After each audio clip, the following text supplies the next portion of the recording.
जब कोई भी अग्नि हम जलाएंगे तो स्मोक आएगा, धुआं आएगा। धुआं कष्ट देगा, और कई बार अग्नि प्रज्वलित बाद में होती है, धुआं पहले कष्ट देता है। तो जब हम ज्ञान को अग्नि कहते हैं तो इसका अर्थ यह है कि न तो इसके पहले और न ही इसके बाद। धुआं माने संशय। Smoke is something which clouds your vision. पर ज्ञान जो है वो आपकी इतनी समझ को पारदर्शी बना देगा कि वो वापिस किसी संशय में नहीं गिरेगा। तो संशय के धुएं से रहित अग्नि है ये। मैंने जब तक बात समझ नहीं लगी तब तक नहीं समझ लगी, उस विषय का ज्ञान रहेगा। पर जब उस विषय माने यहां आत्मा के ज्ञान की बात हो रही, जहां आत्मज्ञान हुआ और वो संशय रहित हुआ। विचार चंद्रोदय में हमने बोला ना कि विपरीत भावना से रहित हो और संशय से रहित हो तो ज्ञान पूरा होता है। अगर ज्ञान सुनने के बाद विपरीत भावना बनी हुई है या संशय बने हैं तो फिर अभी ज्ञान तो हुआ ही नहीं है। तत्व ज्ञान वह अग्नि है जो प्रज्वलित अगर हो गई तुम्हारे अंतःकरण में तो फिर ये संशय रहित माने अग्नि धुएं रहित हो जाती।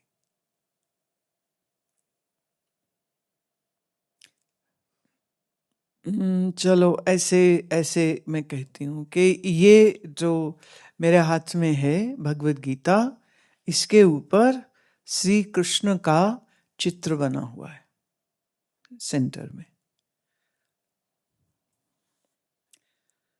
कुड बी सम स्टोन जिस पर ये कार्विंग है। तो ये गीता है और इस पर श्री कृष्ण का पिक्चर है कार्विंग में। अब ये बात आप क्या भूल जाएंगे?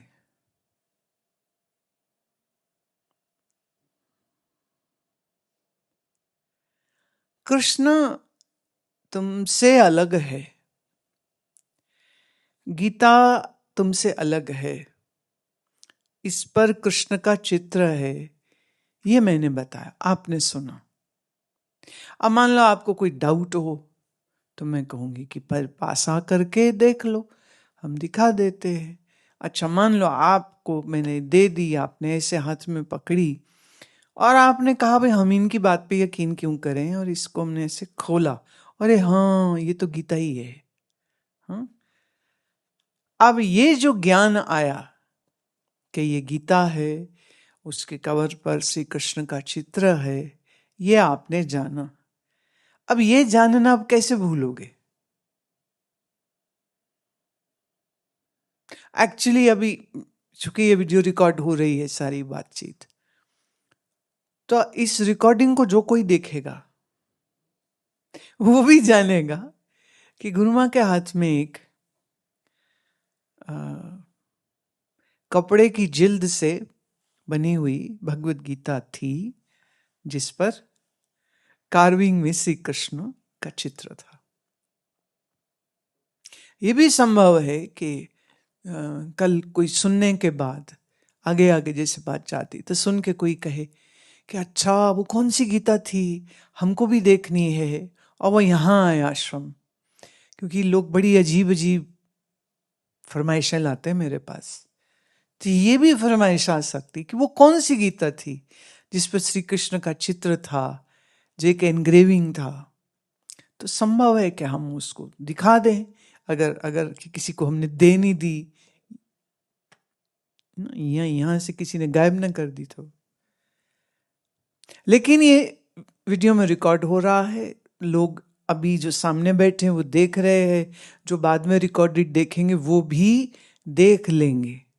अब जिसने जिसने ये देख लिया और जान लिया, उसका जानना कब ना जानने में बदल जाएगा, क्या पॉसिबिलिटी है उसकी? तो अगर बाहर किसी वस्तु को हम जान लेते हैं तो हम भुला नहीं सकते हैं, तो ऐसे निश्चय पूर्वक जिसे आत्मज्ञान हो गया, क्या वो कभी भुला सकेगा?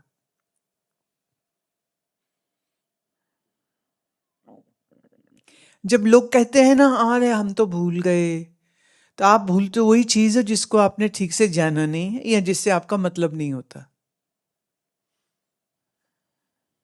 अच्छा, आप सारा कुछ भूल जाओ, अपना नाम भूल सकते हो, सब भूल जाओ, मतलब भगवान भूल जाओ, गुरु भूल जाओ, शास्त्र भूल, सब भूल जाओ, पर अपना नाम भूलोगे क्या?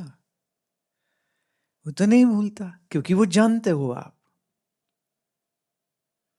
तो जब संसार की किसी वस्तु का जानना इतना पक्का हो सकता है, तो जिसे तत्व ज्ञान हो गया है, क्या उसको भूल जाएगा? क्या धुएं का कोई संशय फिर दोबारा उसके चित्त में आएगा? नहीं आएगा। तो इसी को हम कहते हैं तत्व ज्ञान बिना धुएं की अग्नि है। मयंक पूछता है कि बोला है शंकर का नाम, इस भजन में निम्नलिखित पदों का अर्थ बताने की कृपा करें। अवघड़ दानी व्यास तुम्हारी महिमा जान न पाया। तो ये क्या ऋषि वेद व्यास के बारे में कह रहे हैं? हाँ बिल्कुल। ये जो भजन है ना, ये मुझे स्वामी राम कृपालु जी ने सुनाया था लॉन्ग अगो, और ये उनका वन ऑफ द फेवरेट भजन था। तो एक बार ऐसे ही हम उनको याद कर रहे थे, तो लगा कि उनने गाया, हमने सुना, हमें अच्छा, उनको जैसे गाते थे वो अच्छा लगता था, वो मस्त होके गाते थे। तो मैं जटाधारी बाबा ने हमको सुनाया है, तो ये भजन जो है पारंपरिक है, किसने लिखा मालूम नहीं, लेकिन कुछ ट्रेडिशनल चीजें होती हैं जो which are really really good. तो फिर हमने कहा इसको हम गाते हैं।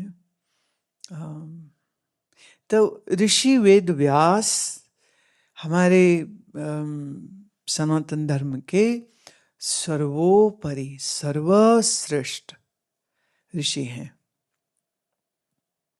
जिस ऋषि ने ब्रह्म सूत्र पर व्याख्या दी, भगवत गीता पर व्याख्या दी, महाभारत की रचना करी, 18 पुराणों की रचना करी, क्या अद्भुत उनकी बुद्धि है ना, क्या अद्भुत, कितना बड़ा उनका ज्ञान है। लेकिन यहाँ शंकर जी की महिमा गाते हुए में लेखक कहता है कि ऋषि जो व्यास है ना, भोलेनाथ तेरी महिमा तो वो भी नहीं गा सकते। ये एक तरीका होता है ये कहने का कि शब्दों की सीमा में प्रभु आपकी महिमा को डाला नहीं जा सकता, इसलिए व्यास भी तेरी महिमा नहीं कह पाया। अवघड़दानी का मतलब मेरी कोई योग्यता होए और मुझको कोई चीज मिल जाए, तो इसमें देने वाले की क्या है महिमा? मेरी योग्यता ना होए और फिर भी मुझको मिले, तो ये देने वाले को हम कहते अवघड़दानी। कारण ना हो तो भी देता है, योग्य ना हो तो भी देता है। इसलिए क्योंकि शिव के जीवन के लीलाओं में बहुत से ऐसी घटनाएं आती हैं, भस्मासुर हो, वो बाणासुर हो, मतलब कितने ही ऐसे असुर वृत्ति के राक्षस जब तपस्या करते और उनसे वरदान मांगते, शिव दे देते। शिव पुराण में ऐसी चर्चा आती है कि सती ने भी ये प्रश्न उठाया, फिर एक जन्म में जब वो पार्वती हुई तब भी उनने ये प्रश्न उठाया, और कई, क्योंकि पार्वती के पहले बहुत से जन्म हुए हैं ना, और वो हर जन्म में शंकर जी से ब्याही जाती थी। और हर बार ऐसा होता था कि किसी ना किसी, कभी इंद्र की बेवकूफ़ी से, कभी भस्मासुर, कभी बाणासुर, कभी कोई। तो वो हमेशा एक ही प्रश्न करती थी कि आप ऐसों को वरदान देते क्यों हो, जब मालूम है ये बंदा ही ऐसा है, असुर है, राक्षस है, इससे कुछ अच्छा होने नहीं वाला, अब आप जल्दी से खुश हो जाते हो। तो यहीं से उनका, शंकर जी का एक नाम है अवघड़दानी, जो सबको देता है और जो मांगो तो देता है। अच्छा, दूसरा, वाम अंग में उमा विराजे, मिटे सब जंजाला। यहाँ वाम अंग मतलब ऑन द लेफ्ट, तो शंकर राइट में, लेफ्ट में। ऐसे वाम अंग में उमा, तो दाएं में शिव है। तो ये एक तंत्र में इसको हम संकेत मानते हैं कि ईड़ा का जो प्रवाह है सो लेफ्ट में होता है, वाम, वाम मतलब लेफ्ट, और पिंगला का राइट में। पिंगला मतलब पुरुषैन शक्ति, जब कुछ करना हो, जब कुछ युद्ध हो, जब कुछ तपस्या हो, कुछ करने का जो स्ट्रेंथ है, ताकत है, शक्ति है, संकल्प है, वो शक्ति पुरुष से आती है। पुरुष माने ईश्वर से आती है। यहाँ पुरुष मतलब शरीर का जेंडर की हम बात नहीं कर रहे। तो हमारे इस देह में जो पिंगला है सो सकारात्मक, विध्वंसात्मक, अथवा युद्ध, अथवा तप, अथवा इस तरह की सब चीज़ों में ये सारी जो शक्ति है, हमारे शरीर की जो फंक्शनिंग है, माने आपका muscular system, blood system, circulatory system, ऐसे पाचन का सिस्टम, एलिमिनेशन का सिस्टम, ये सब पिंगला से चलता है, सूर्य स्वर से, सूर्य शक्ति से चलता है। पर जितना मृदु फंक्शनिंग है, let's say glandular secretions, hormonal secretions, और हमारा मस्तिष्क भी दो भाग में बटा है ना, लेफ्ट एंड राइट हेमिस्फीयर।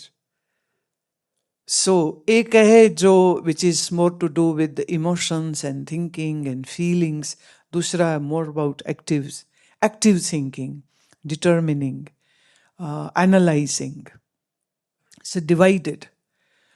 सो ईड़ा और पिंगला दो तरह से तंत्र में उसको कहते हैं। तो शरीर जो है वो प्रकृति से बना है, तो वो हो गया उमा, और जो चेतना है सो हो गया शंकर। और जब हम शंकर जी की बात करते हैं कि वो शंकर के बहुत स्वरूप है ना, तो एक स्वरूप वो है जिसमें वो एक ब्याहता है, माने उनकी ब्याहता है उमा पार्वती, अनेक जन्मों में अलग अलग नाम से, अलग अलग शरीरों से वो साथ में रही हैं, लेकिन थी तो वो हर बार आद्य शक्ति का ही स्वरूप। तो जीव को जब कुछ चाहिए सृष्टि से संबंधित, तो वो प्रकृति से ही तो आएगा ना। तो प्रकृति माने उमा, तो वो बाएं से है, तो वो वाम अंग में उमा विराजे, मेटे सब जंजाला। वैसे कई बार कुछ एक संत का ये कहना है, कहते जंजाल डाला भी तो उसी ने है ना, प्रकृति ने ही जाल डाला है, और प्रकृति से के जाल से छुटकारा भी वही करे।